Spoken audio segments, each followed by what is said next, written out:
This field is now in motion. And there they go. They're off and pacing. Joe Ward on the outside. Shep's Corsage between horses. Regal's Worthy with Chris Taylor and Daybird now rushing up along the rail down the backstretch. Daybird and Shep's Corsage heads apart for the lead. Chris Taylor gets away third. Hung out to dry, Regal's Worthy fourth. Joe Ward moves in to be fifth. On the turn, Random Lengths is sixth. Ragged Rabbit seventh. Barry James and Tempered Smith rounded out. The quarter's an excellent 28 seconds flat. Pacers drive by the stands. Shep's Corsage by a length. Daybird is second, followed by Chris Taylor third. Joe Ward starts the train from fourth. Up on the outside, Random Lengths is fifth. Regal's Worthy is sixth. Ragged Robin seventh on the outside. Barry James is eighth. Underway, Tempered Smith from trail position as they move side by side and stride for stride to the half.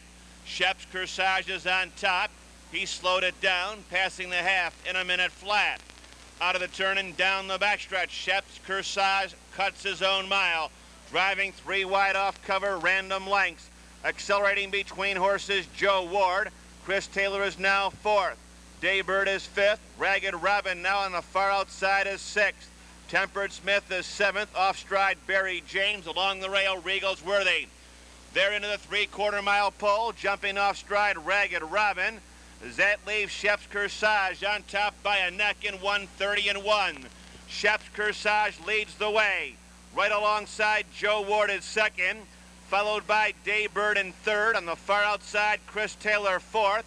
Regal's Worthy on the far outside, Tempered Smith. They're in the stretch. Shep's Corsage has the lead. Daybird along the rail. Far outside, here comes Chris Taylor with a rush. Shep's Corsage. Chris Taylor, and here comes Daybird. Daybird will blow the tote board up.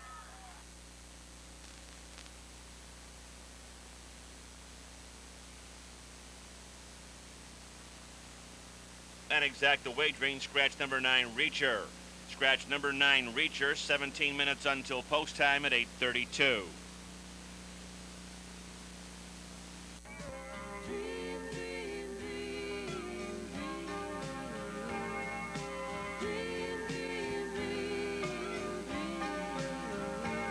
Come.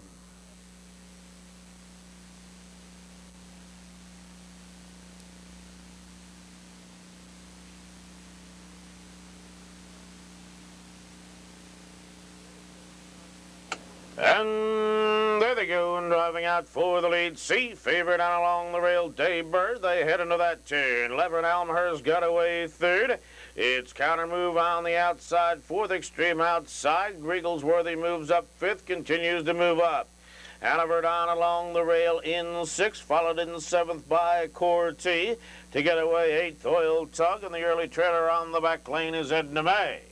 Back on the front end as they go to the quarter. Out there on top, Daybird cuts the mile. In second, Sea Fever, a quarter in 29 3/5. Coming on in third as they move around the turn is Regal's Worthy to hold the fourth spot, Leopard Elmhurst. Then racing in fifth, it's Counter Move. Right there at tight sixth is Hanover Don, a gap of four back to Kurtz, Oil Tug, and Edna May. In front of the grandstand, they'll drive to the half. Positions are unchanged as they pace through the front lane. Tony Kurtz and Daybird have command of the field. Roll them to the half in a quick minute and 4/5. Sea Fever is second. Here comes Leopard Elmhurst to pull early on the outside. He's third. Along the rail, Regal's Worthy fourth. Counter Move follows Leopard Elmhurst in fifth as they swing around the turn. Hanover Don. Oil Tug catches up with the field now. Edna May to close on him, and the trailer as they head down the back lane, Kurtz. It's Daybird drawing off by 4 now as they go to the three-quarter mark in 1:30 2/5. It's Daybird by 4, second Sea Fever, Regal's Worthy third, Leopard Elmhurst fourth, Hanover Don now fifth, Counter Move sixth, Edna May, Oil Tug, and Kurtz. They turn for the wire. Daybird, he's got command off the turn and stretching for the wire. As they come through the lane, Daybird by 4. To close on him, Hanover Don and Leopard Elmhurst. But tonight, Daybird wins it all.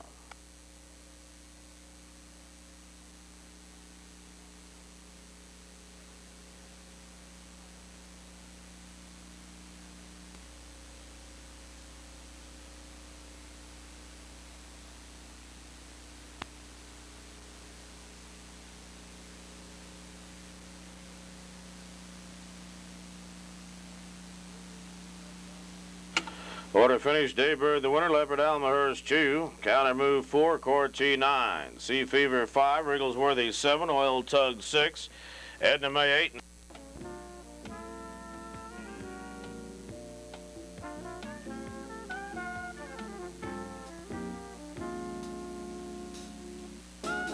Here they come.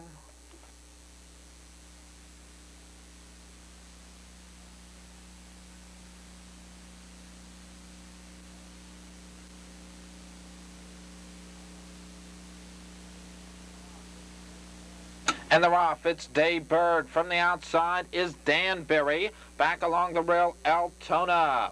Through the clubhouse turn they go, and Daybird has the racetrack. Altona assumes the second slot. Settling in to be third is Danbury. Away fourth, Hawthorne Danny. Pacing fifth is Pouring Rain. Cohabitator is sixth, followed by V. Quentin, Locust Luck, and the early trailer is JKN as they head to the quarter. Tony Kurtz and Daybird in command. First quarter clock 30 2/5. The two-hole trip belongs to Altona. Close up third is Danbury. Pacing fourth, that's the Canadian Invader. Hawthorne Danny, 2 lengths on back to Pouring Rain in fifth. V. Quentin now goes to work on the outside sixth. On back to Cohabitator, Locust Luck, and JKN. Off the turn they go past the stands to the half, and the leader remains Daybird. He shows the way a length and a half. The only mare in the field, Altona, sits second. Now on the outside third, here comes Hawthorne Danny. Halftime 1 minute 2 seconds flat. This field is double tearing as they pace the clubhouse turn the second time. It's still Daybird the leader. Slightly off the rail in second is Altona. Outside to third, Hawthorne Danny. Along the fence in fourth is Danbury. Outside to fifth, B. Quentin. Pacing sixth is Pouring Rain. To that it's Locust Luck, Cohabitator, and the trailer remains JKN as they head to the 3/4 mile mark. Daybird is under the whip, but Hawthorne Danny is now putting the pressure on. 3/4 133 flat to the final turn they go. Daybird's on the inside, but he's got company. Hawthorne Danny continues to put the heat on. Altona wants the room. B. Quentin into the action for Jimmy Morand. Danbury's going to need racing room. Locust Luck moves in, driving for the finish. Danbury fights to hold on. Hawthorne Danny comes on with Altona through the stretch. Daybird with Hawthorne Danny. Hawthorne Danny in front.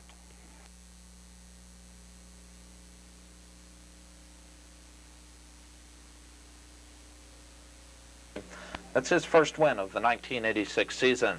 We have a post time up for the 5th race at 14 minutes away. The 5th race, exact win, place, and show wagering with no program changes.